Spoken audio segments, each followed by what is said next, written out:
আসসালামু আলাইকুম, সকলে কেমন আছেন? আজকে জোহরের নামাজ পড়তে যেয়ে দেখছি অবস্থা আমাদের মসজিদের ভাঙা, দু সাইড ভেঙে দিয়েছে। রমজান মাসে 10 টাকা দান করলে 70 গুণ নেকি আর কি। তো সেই সুবাদে অনেকে দান করছে, পাচ্ছে অনেক জায়গা থেকে, আর একটু বেশি করে কাম ধরলো।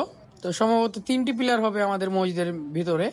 বাইরে পিলার 1 2 3 4 5 6 7, 7টি পিলার আছে। আর মসজিদের ভিতরে কিন্তু 3টি পিলার পড়বে।